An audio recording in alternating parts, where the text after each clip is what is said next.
What up, though, y'all? This is Ami with The Real Visual Outlet, and as always, beside me, So. And today we have a special guest on the show with us today, Sukari, Miss DoItDetroit. Sukari DoItDetroit. How are you today? I'm great. How are you? I am good. Can you give us your social media and where you are from? I'm sorry. I thought you were about to say Social Security. Lord.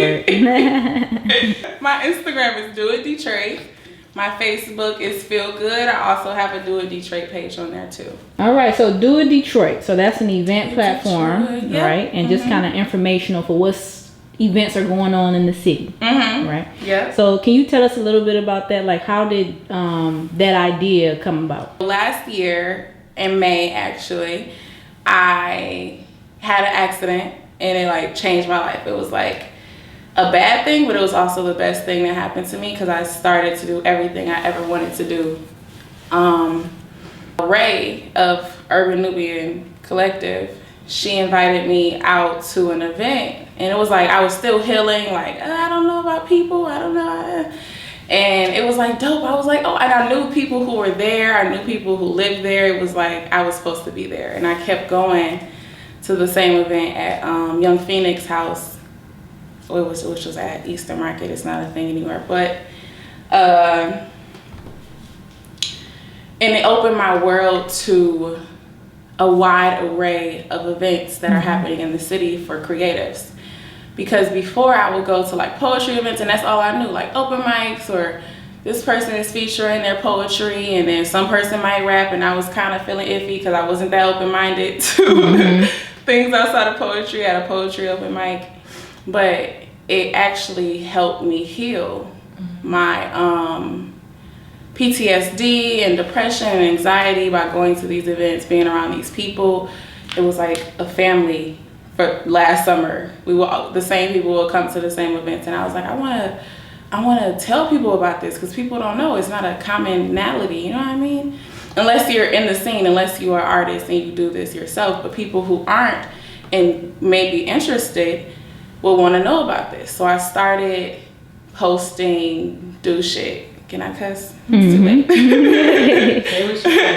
On Instagram. So I deleted my Instagram 2 years ago, then I recreated one in July of last year.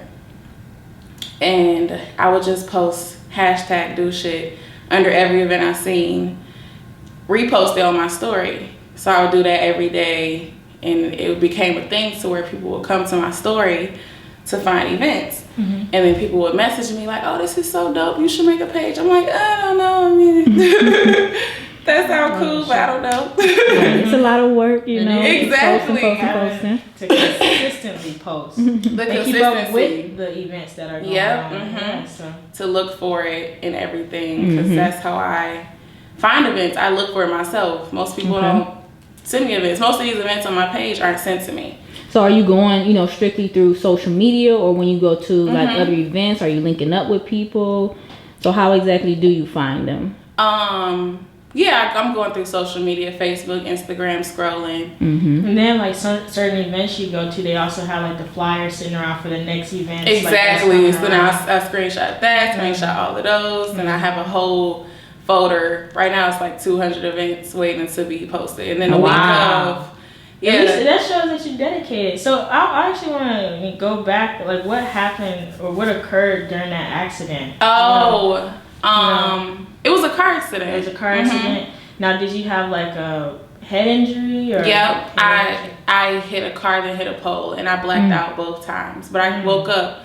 I hit the car, and it was weird. I hit the car, and then I woke up, and then I hit the pole. But there was like a second in between that.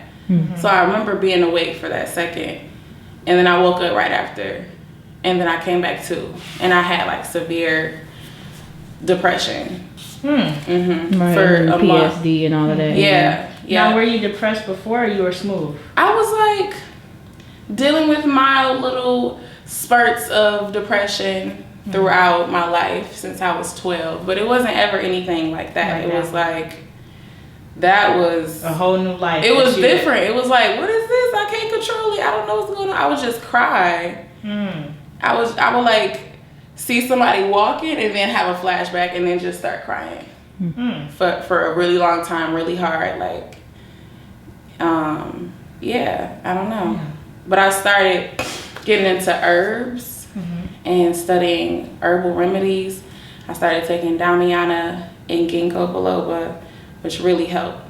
It instantly helped. Like, as soon as I started taking the oil every day. For the viewers, I mean, we're not trying to get too educational. Okay. If you don't mind, would you elaborate on those if you can? So I personally don't know what they are. Oh, okay. Well, Ginkgo biloba is a herb that helps with depression. It has it also helps with brain function. So that's what it helps with. It helps with brain function.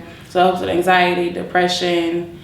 And then Damiana is usually taken by women because it helps their sex drive. But it also helps with anxiety and depression. So you trying to get freaky on me? I didn't know. You doing the events and stuff too? I didn't know. Oh, okay. I didn't know. That's what happened too. I did it right after I was taking the oil, and I was like, what? Who am I? Lord, feeling yourself. For real, it was different. Okay. So are you, you said that you would go to these events. Are you a creative yourself? Like, do you do poetry or anything like that? I do write poetry. Okay. Yep, that's why I was so interested into the poetry community for 7 years. I've been going to events and in the whole realm of poets.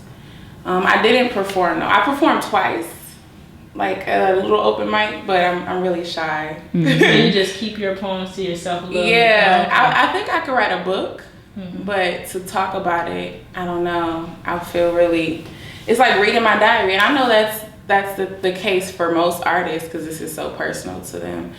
And they sensitive about this shit. But this is like a big step for you. You're getting an interview done, and you could probably post stuff on YouTube.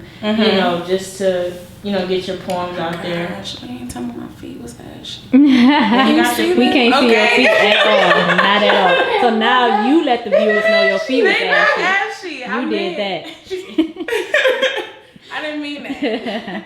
It was a joke. It's that mirror, man. This is ashy.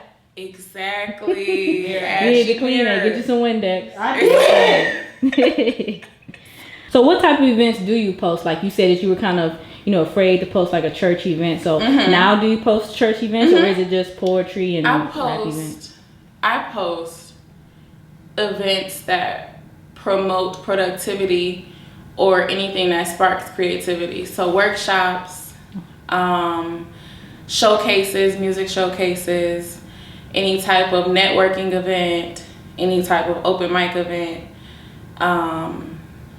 any type of children education, come carnival type of situation event. I don't post events where it's just music, unless it has like a significant theme, and that's helping with people getting out and doing it. The whole point of DoItDetroit is to